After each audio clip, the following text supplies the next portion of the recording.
Hey there, coaches, youth fitness specialists, strength coaches, medical professionals, youth coaches, parents who volunteer to coach, and the like. My name's Dave Gleason. This is my facility, Athletic Revolution. We're here in Pembroke, Massachusetts on a great day outside. I'm really excited to talk to you guys today about your delivery system. If you work with young kids, how do you deliver your services? Whether a youth coach, a youth fitness coach, a strength coach, again, what have you.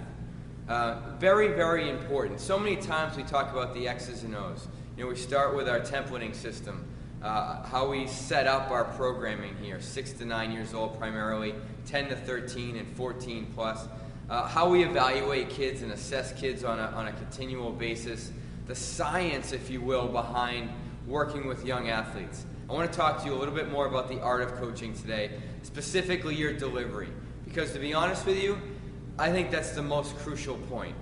It's very, very difficult to mess up training a young child. If we just look at strength, agility, speed, all these different parameters and outcomes that we look for with training young athletes, it's very difficult to mess that up. We need to be honest with each other here. One of the reasons for that is these kids are growing bigger and stronger daily.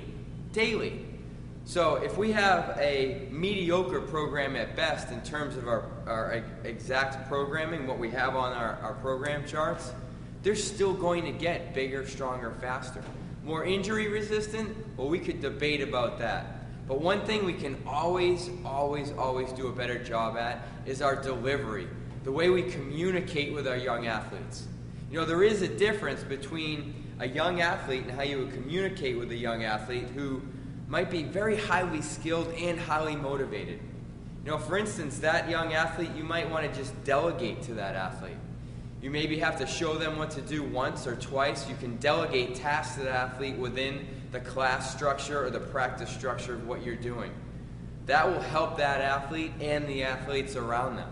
That's just one example. What do you do on the other end of the spectrum?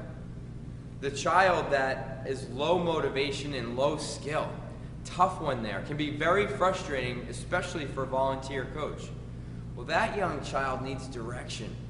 That child needs compassion, that needs understanding.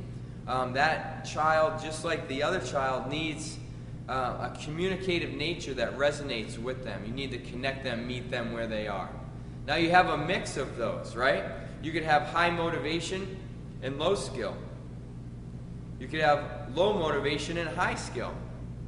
4 different types of athletes in terms of their communicative styles or personalities, and how that communicative style that you use will be more effective, lessening your frustration and the athletes. In the end, what do we really want? We want robust movers. We want a physical culture in our kids. And really, it does not matter whether that kid's a team sport athlete, a club athlete, you know, the elite athlete on their U14 soccer team, the AAU athlete on their baseball team, or the Boy Scout. They need to be physical. They need to be physical. And we don't ingrain that in young kids by communicating with them incorrectly. And I think we could all come up with examples of what we see on the sidelines, on the fields, and unfortunately, even in programs like this, poor communication styles. No connections with the kids, no encouragement, no real character building, okay? I just want you to think about that a little bit. And if you want more solid information on that, on the art of coaching and how to mesh that with the science of coaching, the International Youth Conditioning Association is the go-to resource worldwide. It's the gold standard if you work with kids. Their website is IYCA.org. They also have a membership website where like-minded professionals like myself are on there all the time, adding to the content that is on there for people like yourself and for us. I still learn from it all the time. There's a very active forum on there where you can post questions and get answers to your questions. The website address for that is IYCAmembers.com. So 2, again, great resources. If you're just spinning your wheels out there, don't waste any more time. IYCA.org or IYCAmembers.com. Thanks so much for your time. We'll come back with more videos next week. Have a great day.